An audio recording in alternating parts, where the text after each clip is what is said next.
نحمده ونصلي على رسوله الكريم أما بعد فأعوذ بالله من الشيطان الرجيم بسم الله الرحمن الرحيم ومنهم من يستمع إليك وجعلنا على قلوبهم أكنة أن يفقهوه وفي آذانهم وقرا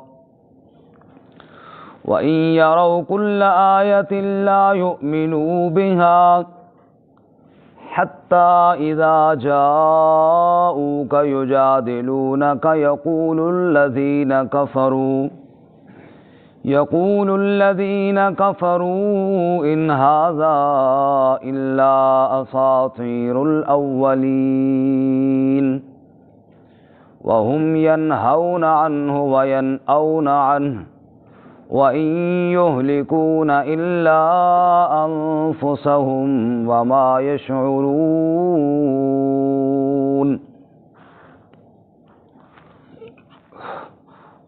وَمِنْهُمْ مَنْ يَسْتَمِعُ إِلَيْكَ اور بعض ان میں سے ایسے بھی ہیں جو کان لگاتے ہیں آپ کی طرف وَجَعَلْنَا عَلَى قُلُوبِهِمْ أَكِنَّةً اور ہم نے ڈال دیے ان کے دلوں پر پردے أَن يَفْقَهُوهُ کہ وہ سمجھیں اس کو وَفِي آذَانِهِمْ وَقْرًا اور ان کے کانوں میں بوجھ ہے وَإِن يَرَوْا كُلَّ آيَةٍ لَا يُؤْمِنُوا بِهَا اور اگر وہ دیکھیں ہر نشانی کو نہیں ایمان لاتے اس کے ساتھ حَتَّى إِذَا جَاءُوكَ یہاں تک کہ جب وہ آپ کے پاس آئے يُجَادِلُونَكَ جھگڑا کرتے ہیں آپ سے یقول الذین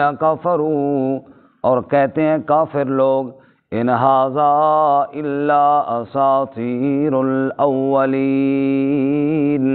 یہ اور کچھ نہیں ہے مگر قصے ہیں پہلے لوگوں کے وہم ینہون عنہ اور وہ روکتے ہیں اس سے وینأون عنہ اور بھاگتے ہیں اس سے وَإِن يُهْلِكُونَ إِلَّا أَنفُسَهُمْ اور وہ ہلاک نہیں کرتے مگر اپنی جانوں کو وَمَا يَشْعُرُونَ اور انہیں اس بات کا شعور نہیں ہے سبحان ربک رب العزت عما یصفون سلام علی المرسلین والحمد للہ رب العالمین اللہم صل علی محمد وعلی آل محمد كما صليت على إبراهيم وعلى آل إبراهيم إنك حميد مجيد اللهم بارك على محمد وعلى آل محمد كما باركت على إبراهيم وعلى آل إبراهيم إنك حميد مجيد معزز سامعین سورۃ الانعام کا تیسرا رکوع آیت نمبر 25 اور 26 آپ کے سامنے تلاوت کی ہیں رب العالمین ان آیات کے مطابق صحیح بیان کی توفیق عطا فرمائے اور ہمیں قرآن و سنت پر عمل کرنے کی توفیق عطا فرمائے اس سے قبل گزشتہ سبق میں آپ حضرات نے سنا اللہ رب العزت نے ارشاد فرمایا اس سے بڑا ظالم کون ہے جو اللہ پر جھوٹ کھڑے یا اللہ کی آیتوں کو جھٹلائے اور قیامت کا دن ہوگا تو سب سے بڑا ظالم جو شرک کرنے والا ہے یہ اللہ کی بارگاہ میں جھوٹ بول کر کہے گا اور کہیں گے کہ واللہ ربنا ما کننا مشرکین اللہ کی قسم جو ہمارا رب ہے ہم نے دنیا میں شرک کیا ہی نہیں اللہ نے فرمایا انظر کیف کذبوا علی انفسہم وَضَلَّ عَنْهُمْ مَا كَانُوا يَفْتَرُونَ اے میرے محبوب صلی اللہ علیہ وسلم دیکھیے کیسے جھوٹ بولتے ہیں کیا اللہ کو نہیں پتہ کہ تم نے دنیا میں کیا کیا ہے اور ان کے وہ معبود جو انہوں نے بنا رکھے تھے آج انہیں نظر نہیں آئیں گے۔ آج کے سبق میں انہی منکرین اور مشرکین کا تذکرہ ہے اور ان کی ایک عادت اور حرکت کا بیان ہے کہ بعض تو ان میں وہ ہیں جو بالکل اللہ کی آیات کو سنتے ہی نہ تھے، رسول اللہ صلی اللہ علیہ وسلم کے قریب بھی نہ آتے تھے۔ اللہ فرماتے ہیں بعض ایسے بھی ہیں جو سنتے تھے، آیات الہیہ کو سنتے بھی تھے، لیکن ان کے دلوں پر پردے تھے، ایمان دل میں جاتا نہیں تھا۔ چونکہ وجہ یہ ہے کہ مسلسل کفر کرتے کرتے دلوں پر مہریں لگ چکی تھیں، اور دلوں پر مہریں لگنے کی وجہ سے ان کے دل اس قابل ہی نہ رہے تھے کہ ان میں اللہ تعالیٰ ایمان ڈالتا، لہٰذا ان کے دلوں پر پردے اور ان کے کانوں پر بوجھ، اور وہ قرآن سننے کے باوجود پھر اسی طرح جیسے پہلے تھے، قرآن سننے کے بعد کوئی تبدیلی ان میں نہ آئی۔ نعوذ باللہ من ذالک۔ اللہ ایسے سخت دل سے ہماری حفاظت فرمائے، جو اللہ کی آیات سنے اور پھر بھی اس پر اثر نہ ہو، ایسے پتھر دل سے اللہ ہماری حفاظت فرمائے۔ ارشاد باری تعالی وَمِنْهُمْ مَنْ يَسْتَمِعُ إِلَيْكَ، اور بعض ان میں ایسے بھی ہیں جو سنتے ہیں، کان لگاتے ہیں آپ صلی اللہ علیہ وسلم کی طرف۔ چونکہ قرآن پاک کے پڑھنے میں، سننے میں ایک عجیب انداز اور لذت ہے، اور اسی لیے آپ نے دیکھا ہوگا اب بھی جب ہمارے یہ قراء حضرات تلاوت کرتے ہیں تو کئی غیر مسلم ایسی محفل میں ہوں جہاں وہ بھی بیٹھے ہوں تو ان کے بھی آنسو نکل جاتے ہیں، جو ایمان نہیں رکھتے لیکن قرآن کی آواز کو اور پھر قرآن کے انداز کو سن کر ان کے بھی آنسو نکل آتے ہیں۔ جب آج کے ایک قاری صاحب پڑھیں تو غیر مسلموں کے آنسو نکل آتے ہیں، جب محمد الرسول اللہ صلی اللہ علیہ وسلم خود پڑھتے ہوں گے تب کیا ہوتا ہوگا۔ امیر شریعت سید عطا اللہ شاہ بخاری رحمۃ اللہ علیہ کہتے جب وہ قرآن پڑھا کرتے تھے تو ایک عجیب انداز تھا، پھر ان کو اللہ تعالیٰ نے وجاہت اور روب بھی ایسا دیا، اور پھر آواز، تو جب وہ بیان فرماتے تو پہلے ایک رکوع پورا تلاوت کیا کرتے تھے۔ اب کئی دفعہ ایسے بھی ہوا کوئی ہندو آ کر آگے بیٹھا اور جناب وہ تلاوت جب ختم ہوئی تو آنسو بہاتا چلا گیا، اور اس نے کہا بھائی ہم تو عطا اللہ کا قرآن سننے آئے تھے، یعنی ایمان نہیں لاتا تھا لیکن وہ انداز قرآن پاک کا سننا دل اس کا بھی کرتا تھا۔ ایسے ہی کئی مشرکین کے بارے میں آتا ہے، رسول اللہ صلی اللہ علیہ وسلم جب رات کو تلاوت فرماتے تو چھپ چھپ کے وہ سنتے۔ بڑا مشہور واقعہ ہے کہ یہ وڈیرے وڈیرے سارے آئے اور سنا قرآن پاک کو، واپسی میں اکٹھے ہوئے، وہ تم کدھر آیا سے؟ سکا میں تلاوت سننا آیا۔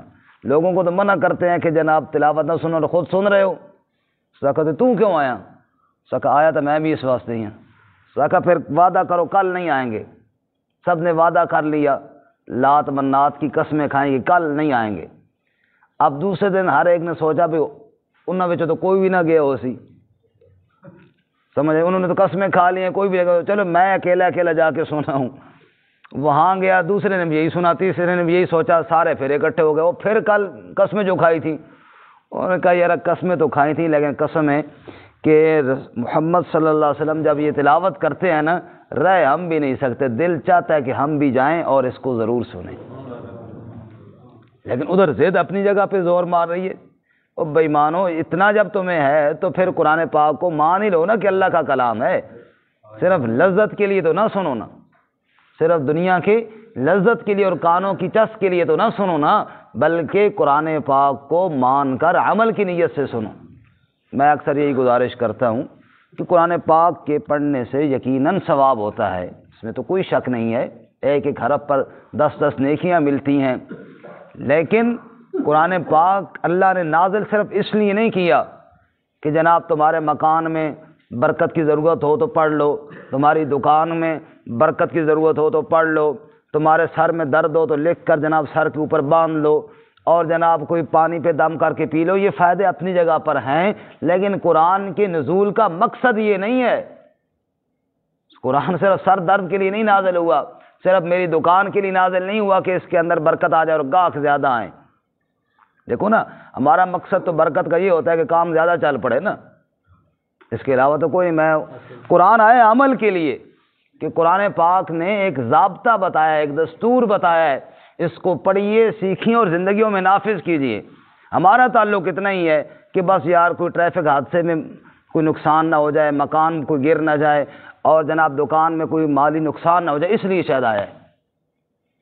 میں نے کئی دفعہ ساتھیوں کو یہ بات سنائی بھی کہ ایک شادی پہ خوب ناچ گانا، خوب ڈھول ڈمکے، اور یہ سب کچھ ہو رہا تھا گلی میں اعلانیہ۔ وہ صاحب جن کے بیٹے کی شادی تھی وہ بھی ساتھ ہی اسی شغل میں مصروف تھے۔ راستے میں دکان پر انہوں نے مجھے دیکھا تو وہ ڈھول ڈمکے والے خوب ناچ گانا کر کے آگے گزر گئے، پچھوں اس طرح میں نے اشارہ کرا کہ دعا کرے ہو جی۔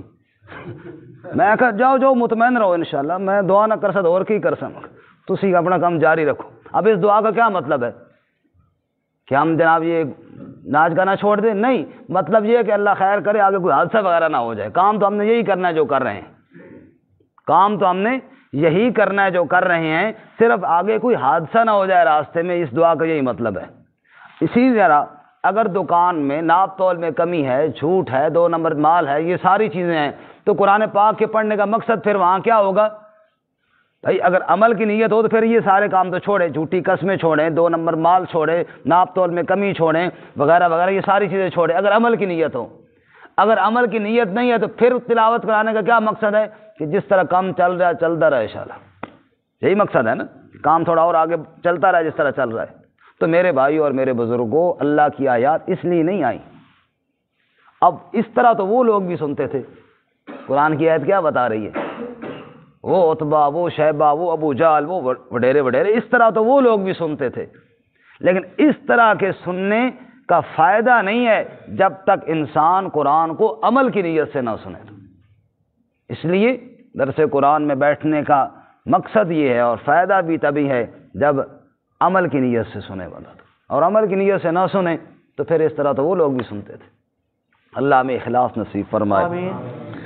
بارک اللہ فرماتے ہیں وَمِنْهُمْ مَنْ يَسْتَمِعُ إِلَيْكَ، بعض سنتے ہیں لیکن وَجَعَلْنَا عَلَىٰ قُلُوبِهِمْ أَكِنَّةً، ہم نے ان کے دلوں پر پردے ڈال دیے ہیں، أَن يَفْقَهُوهُ، کو وہ اس کو سمجھ سکیں، سمجھتے نہیں ہیں۔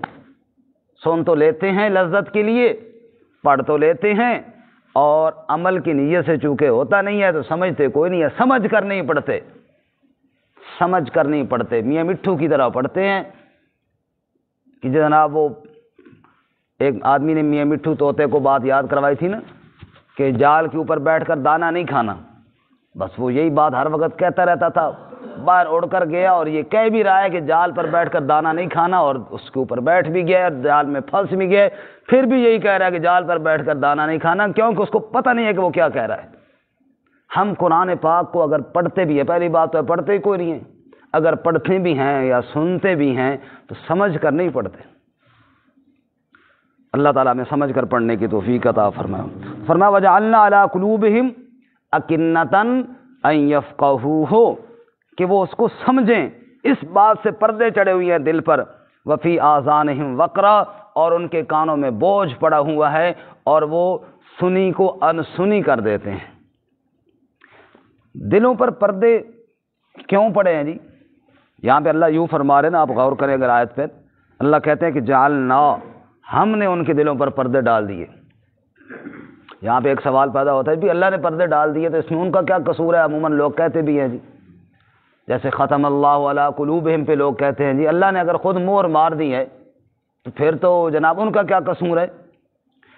تو اصل بات یہ ہوتی ہے کہ قرآن کی ساری آیات سامنے رکھی جائیں پھر بات مسئلہ سمجھ میں آتا ہے۔ سورۃ المطففین میں رب العالمین فرماتے ہیں کلا بل ران علی قلوبہم ما کانوا یکسبون، اللہ نے ان کے دلوں پر جو زنگ چڑھایا ہے نا، یہ ان کے کسب اور ان کی اعمال کی وجہ سے چڑھایا ہے۔ اس لیے مفسرین اور علماء فرماتے ہیں کفر کے 4 درجے ہیں۔ کتنے درجے ہیں جی؟ یہ جو مہر لگتی ہے نا یہ آخری درجے پر جا کر لگتی ہے، چوتھے پر۔ پہلا درجہ ہے ریب، ریب کے معنی شک، اس لیے شروع میں اللہ نے فرمایا ذالک الکتاب لا ریب فیہ، ریب نہیں کرنا، شک نہیں اختیار کرنا، بلکہ اللہ کے کلام کو یقیناً سمجھنا ہے کہ یہ رب کا ہی کلام ہے۔ اگر اس میں کسی نے 1% بھی شبہ کیا، شک کیا، تو جیسے بند میں ڈیم میں سے سوراخ ہو جائے نا تو پانی گرنا شروع ہو جاتا ہے، یوں سمجھیے کہ کفر کا راستہ کھل گیا ہے۔ اس لیے شک نہیں کرنا۔ پہلی چیز کیا ہے؟ کفر کا درجہ ریب، شک۔ دوسرا درجہ ہے ضلال، ضلالت، گمراہی۔ جب بندہ شک کرتا ہے تو پھر ضرور وہ گمراہ بھی ہو جاتا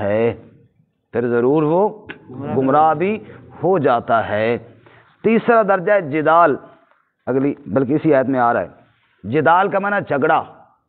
جب گمراہی حد سے بڑھتی ہے تو پھر لوگوں نے اللہ کے انبیاء سے یا قیامت تک انبیاء کے ورثاء جو سچے علماء ہیں ان سے لوگوں نے جھگڑا شروع کیا، اللہ کی آیات کے ساتھ بحث شروع کی، جھگڑا شروع کیا۔ جب شک بھی کیا، جب گمراہ بھی ہو گئے، جب جھگڑا بھی کیا، تو چوتھے نمبر پر پھر اللہ نے مہر لگا دی، جا پھر اب تیرا دل اس قابل ہی نہیں ہے کہ اس کے اندر میں اپنا ایمان رکھوں۔ تو مہر جباریت جا کر لگتی ہے کتنے نمبر پہ جی؟ چوتھے نمبر پر۔ اور یہ لگتی کیوں ہے؟ اپنی ان بدعمالیوں کی وجہ سے۔ اور پھر ساتھ مفسرین یہ بھی فرماتے ہیں یہ جو 4 درجے ہیں ان میں 2 کام بندے کی طرف سے ہیں، 2 اللہ کی طرف سے ہیں۔ شک بندے نے کیا، پھر گمراہی کی طرف اللہ نے دھکیل دیا۔ جھگڑا بندے نے کیا اور مہر جباریت پھر اللہ نے لگا دی۔ اس لیے اللہ فرماتے ہیں کہ وَجَعَلْنَا عَلَىٰ قُلُوبِهِمْ أَكِنَّةً أَن يَفْقَهُوهُ وَفِي آذَانِهِمْ وَقْرًا، ان کے دلوں پر پردے اور کانوں پر بوجھ ہے، یعنی وہ سنتے ہیں تو عمل کی نیت سے نہیں سنتے، دل ان کے اللہ کی آیات کے اثر کو قبول ہی نہیں کرتے۔ حضرت شیخ زکریا رحمۃ اللہ علیہ ملفوظات میں فرماتے ہیں کہ ایک آدمی ٹھنڈ میں آئے اور گرم چائے کا 1 کپ پیے تو اس کے جسم میں حرارت اور گرمی آ جاتی ہے، اور ایک آدمی اللہ کی آیت سنے اس کے دل میں حرارت نہ آئے، یہ ہو ہی نہیں سکتا، بشرطے کہ اس کا دل اخلاص کے ساتھ بھرا ہوا ہو، بشرطے کہ اس کا دل اخلاص کے ساتھ بھرا ہوا ہو، کیونکہ قرآن بے پرواہی کرنے والوں سے بے پرواہی کرتا ہے۔ یہ غنی کا کلام ہے، جیسے اللہ تعالیٰ کو کسی کی پرواہ نہیں، اللہ کو کیا محتاجی ہے کس نے؟ ہم محتاج ہیں نا اللہ تعالیٰ کی۔ ایسے ہی غنی کا کلام بھی غنی ہے، بے نیاز کا کلام بھی بے نیاز ہے۔ جو اس سے بے نیازی کرے گا قرآن بھی اس سے بے نیازی کرے گا، جو طلب کا دامن پھیلائے گا قرآن اسی کے دل میں اثر کرے گا۔ اس لیے فرماتے ہیں کہ اخلاص کے ساتھ ایک آیت بھی سنے تو دل میں ضرور اثر کرتی ہے۔ اگر اللہ فرماتے ہیں وَإِن يَرَوْا كُلَّ آیَةٍ لَا يُؤْمِنُوا بِهَا، جب انہوں نے مسلسل کفر کیا، دلوں پر زنگ چڑھے، دلوں پر پردے آئے، تو پھر جتنی مرضی آیتیں دیکھ لیں لا یؤمنوا بها، ایمان۔ یہاں پہ اللہ تعالیٰ نے آیت سننے کا نہیں کہا، آیت دیکھنے کا کہا ہے۔ معلوم ہوا آیات صرف قرآن کی نہیں ہیں، یہ دنیا کے اندر ہر چیز بھی آیت ہے۔ پہاڑوں کو دیکھو تو اللہ کی قدرت کی آیت ہے، ایک نشانی ہے۔ چمکتا سورج ایک آیت ہے۔ اسی طرح جناب پوری کائنات کا ذرہ ذرہ اس کی وحدانیت کو بیان کرنے کی آیات ہیں۔ تجلی تیری ذات کی سو بسو ہے، جدھر دیکھتا ہوں ادھر تو ہی تو ہے، ہر طرف اللہ کی آیات ہے۔ عرب کے جنگل میں صحابہ کرام گئے دعوت دینے کے لیے، ایک اونٹوں کے چرواہے کو دعوت دی اور اللہ کی وحدانیت سمجھائی اور اس کو سمجھ آئی، اور پھر چونکہ وہ اونٹوں کا چرواہا تھا، اونٹوں کے چرواہے نے اللہ کی وحدانیت کو اپنے حساب میں بیان کیا، لیکن اتنا فٹ بیان کیا نا جی، مزہ ہی آ گیا۔ یہ ہمارے تبلیغ والے ساتھی نا، اس میں عالم تو بہت کم ہوتے ہیں نا، لیکن کہتے ہیں اللہ کی بڑائی کے لیے کھڑے ہو جاؤ جی، بولو جو آپ کو آتا ہے۔ پھر وہ ایسی ایسی باتیں زبردست کر دیتے ہیں نا، بعض دفعہ بندہ حیران ہو جاتا ہے کہ یار یہ کیسی بات انہوں نے کر دی ہے۔ ایسی اس عرابی نے، اونٹوں کے چرواہے نے ایسی بات کی، انہوں نے کہا ان البیر لتدل علی البعیر وآثار الاقدام علی المسیر۔ اس نے کہا سمجھ آ گئی بات، جب میرے اونٹ گم ہو جائیں نا اور میں اونٹوں کی تلاش میں جنگل میں نکلوں، بھئی یار میرا اونٹ گم ہو گیا ہے، اونٹ دکھائی نہ دے، راستے میں اونٹ کی لید اور گوبر مجھے دکھائی دے، اس کو دیکھ کر میں اندازہ کر لیتا ہوں کہ اونٹ ادھر ہی گیا ہے، حالانکہ میں نے اونٹ نہیں دیکھا، میں نے لید دیکھی ہے۔ میں نے کیا دیکھی ہے؟ لید دیکھی ہے۔ اس لید کو دیکھ کر کس کا پتہ چل گیا؟ اونٹ کا پتہ چل گیا۔ وآثار الاقدام علی المسیر، اب جنگل میں تو بندے نہیں ہوتے، کبھی کبھی کوئی بندہ آتا ہے کہتا ہے اگر مجھے کسی زمین کے حصے میں پاؤں کا کھرا اور نشان نظر آئے نا، کسی بندے کے پاؤں کا یا جوتی کا، اس کو کھرے کو دیکھ کر میں اندازہ کر لیتا ہوں کہ یہاں کوئی بندہ بھی گیا ہے، حالانکہ بندہ میں نے کوئی نہیں دیکھا، میں نے تو زمین پہ ٹھپا دیکھا ہے جوتی کا۔ اس کو دیکھ کر مجھے راہ گزر اور مسافر کا پتہ چل گیا۔ لید دیکھی تو اونٹ کا پتہ چلا، زمین پہ نشان دیکھا تو مسافر کا پتہ چلا۔ فالسماء ذات الابراج والارض ذات الفجاج کیف لا تدل علی اللطیف الخبیر، تو اتنے آسمان اور آسمان میں وہ رنگ اور یہ زمین اور زمین کے اندر یہ ڈھنگ اور یہ لہلہاتے کھیت اور یہ ساری کائنات دیکھنے کے بعد مجھے رب کا پتہ کیوں نہیں چل رہا، یہ بات سمجھ میں نہیں آتی۔ ہر چیز اس کی بڑائی کو بیان کرتی ہے، اس لیے اللہ فرماتے ہیں وَإِن يَرَوْا کل آیت، جب وہ دیکھتے ہیں ہر آیت کو، ہر نشانی کو، لا یؤمنوا بہا، ایمان نہیں لاتے، حتی اذا جاؤک، پھر گمراہی اتنی بڑھتی ہے اے میرے محبوب صلی اللہ علیہ وسلم، جب آپ کے پاس آتے ہیں یجادلونک، آپ سے جھگڑا شروع کر دیتے ہیں۔ یہ ہے تیسرا درجہ، جدال، آپ سے کیا کرتے ہیں؟ جدال کرتے ہیں، جھگڑا کرتے ہیں۔ یقول الذین کفروا، اور جھگڑے میں اتنے آگے نکل جاتے ہیں یہ بدبخت کہ کافر یہاں تک کہہ دیتے ہیں قرآن کے بارے میں کہ ان ھذا الا اساطیر الاولین، یہ اور کچھ نہیں ہے مگر قصے کہانیاں ہیں پہلے لوگوں کے، نعوذ باللہ من ذالک۔ او کہانیاں دی کتاب لے آئے ہو، کہانیوں کی کتاب ہمیں سنا رہے ہو، نعوذ باللہ من ذالک۔ اللہ فرماتے ہیں یہ ان کا کفر حد سے بڑا ہوا ہے، اب جب یہاں تک پہنچیں گے تو پھر ایمان کہاں نصیب آئے گا، پھر دلوں میں کیسے ایمان جائے گا؟ اتنے بے ادب اور اتنے گستاخ کو بڑا ایمان کہاں نصیب ہوتا ہے؟ ایمان کے لیے تو انابت شرط ہے، ایمان کے لیے تو طلب شرط ہے، اللہ ادب شرط ہے۔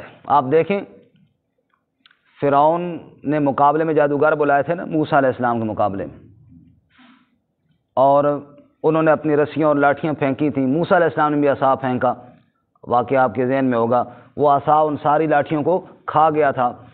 اب یہ دلیل فرعون نے بھی دیکھی، فرعون کے ساتھیوں نے بھی دیکھی، موسیٰ علیہ السلام کے مقابلے میں آنے والے جادوگروں نے بھی دیکھی، لیکن ایمان فرعون لایا؟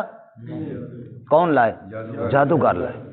کیوں ایمان لائے؟ قرآن نے بتایا کہ جب مقابلے میں انہوں نے دیکھا موسیٰ اکیلا ہے اور ایک بھائی ہے ساتھ صرف، اور ہمارے پاس تو اتنا کچھ ہے، تو ان کے دل میں تھوڑا رحم آیا، اور رحم کے انداز میں موسیٰ علیہ السلام سے کہنے لگے اما ان تلقی و اما ان نکون نحن الملقین، آپ اپنا لاٹھی عصا پہلے پھینک لیں یا پھر آپ ہمیں اجازت دیں تاکہ ہم کر لیں۔ اب یہ ایک مہذب انداز تھا ان کا، ایک بظاہر ادب کے انداز میں انہوں نے یہ بات کی۔ علماء مفسرین فرماتے ہیں پیغمبر کے ادب کا نتیجہ یہ نکلا کہ اللہ نے ایمان نصیب کر دیا۔ ایمان ادب والوں کو ملتا ہے، بے ادبوں اور گستاخوں کو، جو قرآن کو کہیں کہانیوں کی کتاب ہے، اللہ کہتا ہے اس کے دل میں پھر ایمان کیسے جائے، اس کے دل میں قرآن کی آیت کیسے اثر کرے؟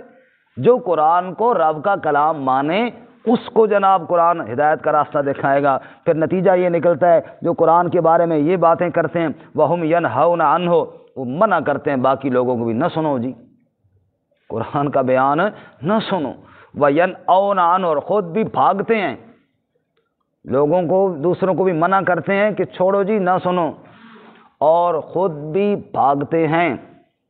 جب قرآن پاک بیان کے لیے کھولا جائے تو جو چھوڑ کر بغیر عذر کے، چلو کوئی عذر وارا ہے، کوئی ڈیوٹی پہ جانا ہے، وہ تو الگ بات ہے، بغیر عذر کے جو چلا جائے یہ قرآن چھوڑ کے بھاگ رہا ہے نا جی، یہ قرآن چھوڑ کے کیا کر رہا ہے؟